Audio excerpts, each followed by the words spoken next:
So there was a time in my life where I was in a bad roommate situation. Yeah. And so when I got home, I would go into my room and I would just pray and worship the Lord and read the Bible, sometimes for hours.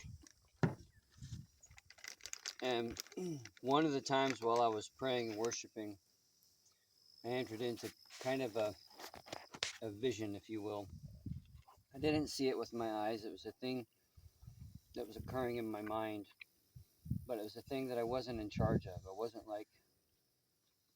wasn't generating what I wanted next. Um, it just sort of ran on its own. And in the vision, I was a journey to heaven. And I'm not saying that I went to heaven. I didn't go to heaven. I didn't physically go to heaven. I don't even think spiritually I went to heaven. I believe it was just a vision, a thing that occurred to give me understanding about a thing. But it started, I was riding through space in this fiery chariot. I was I was in a chariot and it was being driven by an angel. And the angel didn't speak to me, but he communicated to me like through thought or something. I was dressed in armor. Uh, my armor was sort of like Roman-esque armor, and it was all rusted and dinked up and battered, and I had this huge gash that had across the breastplate of my armor that had been repaired, that I understood uh, immediately to be represent my immense failures in righteousness as I was a philandering and adulterous husband.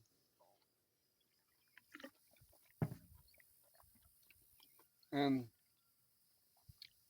um,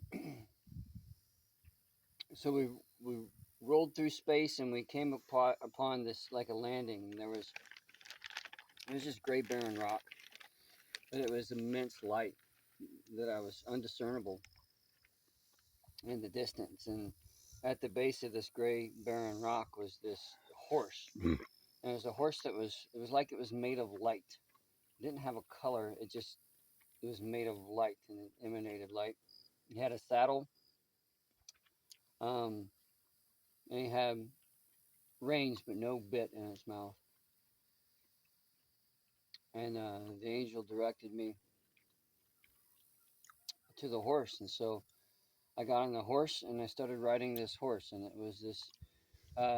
We approached these giant staircases, and as I moved into, well, first the horse, I understood, and the horse could communicate to me, and it told me how excited it was to be there, and that it had been created since the dawn of time to serve this very purpose of escorting me into uh, to the throne of the Lord. Huh. Um, it didn't. It had a bridle and it had reins. Not that it needed them, but it said it liked the feel of the reins on its neck because it affirmed that it was in service to me, who had been created in the image of God to do Hmm. this very thing, Hmm. which was a lovely thing.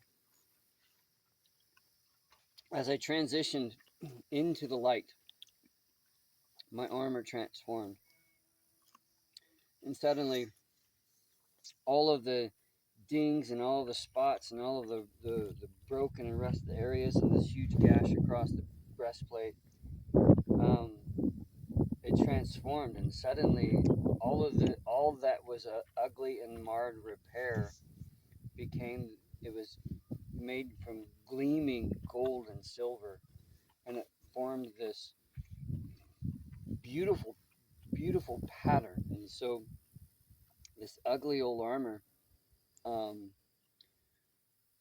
became this like masterpiece of art, it seemed.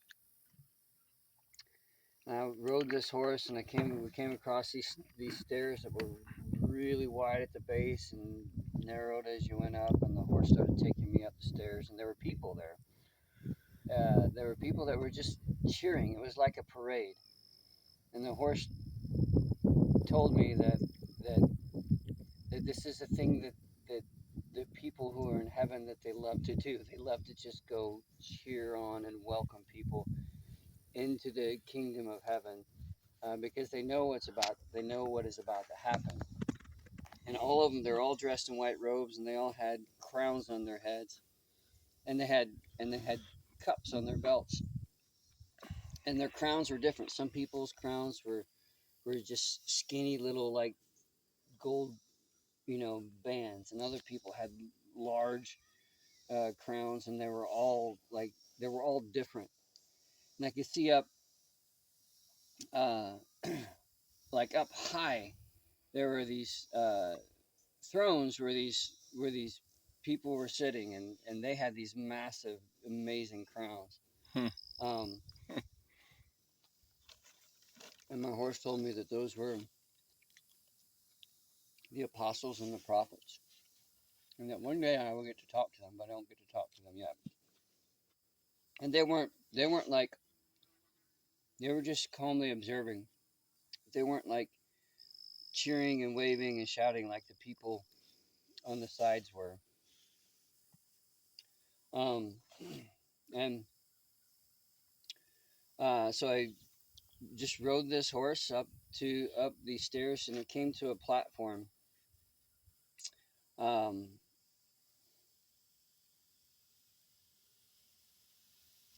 and I got off my horse, and there were people there to the right that knew me in this life.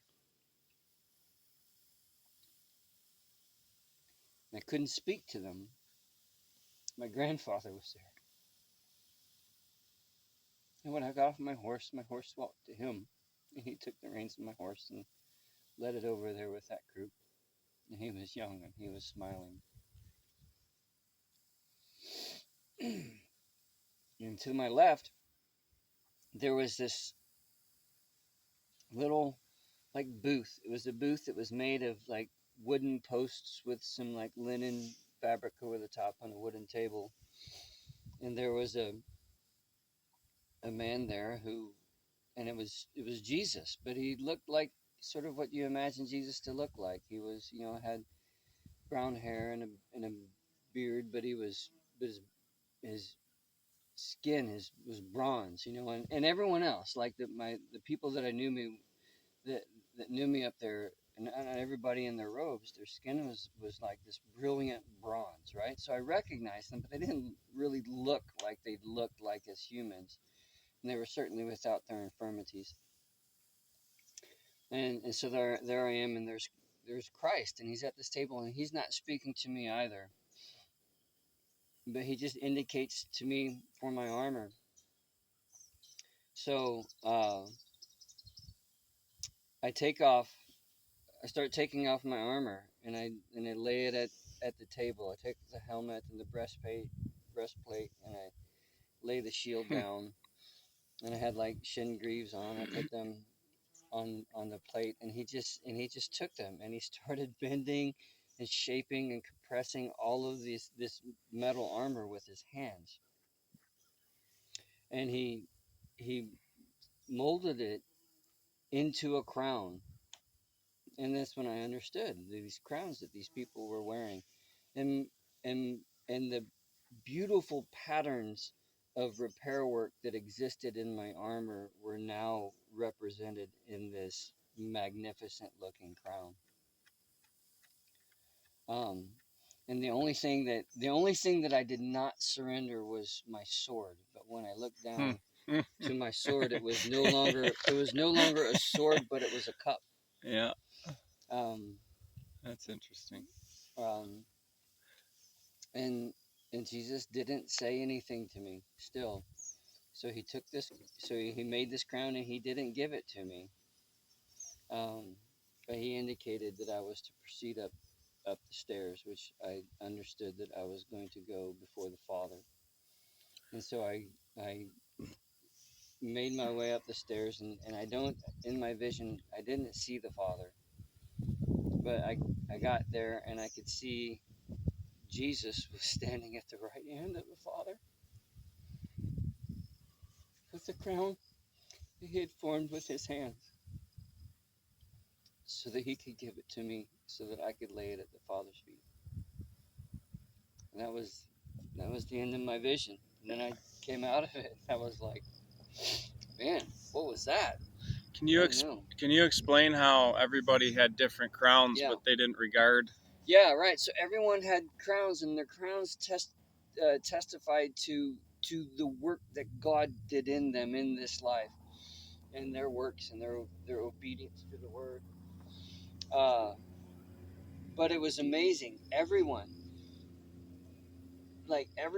encountered one another and honored them, like with deep honor and appreciation for their crowns. So these people with these magnificent crowns that represented the works in this life for the Lord and all that God had did for them, would fellowship with people who just all they had was this tiny little gold band of a crown, and they would honor them, and they would admire their crowns, and they would you know compliment and really like this sort of uh, excessive appreciation, uh, for an admiration of the beauty of these tiny simple little crowns. And these people with these tiny simple little crowns would do the same for the people with these magnificent crowns that they were wearing, but without any sense of inferiority, or without any sense of being less than, or like covetousness or jealousy of their big crown, because what they were all doing is they were honoring and praising the good work that God did with those people, and how God saved them and brought them to this place, Hmm. understanding that their works really didn't have anything to do with them, but it was the work of God's grace in their lives. And so they held one another and with the same love and affection and honor, despite the magnificence of their crowns. And that's why we'll cast our crowns before his feet. Yeah, because it's all his work. Yeah. So the people who get into heaven by the skin of their teeth, and they, their lives, they didn't have these magnificent works that they did for the Lord. They are as esteemed as the apostles and the prophets, whose crowns were magnificent. Hmm. And they were magnificent. Huh. Yeah. Awesome.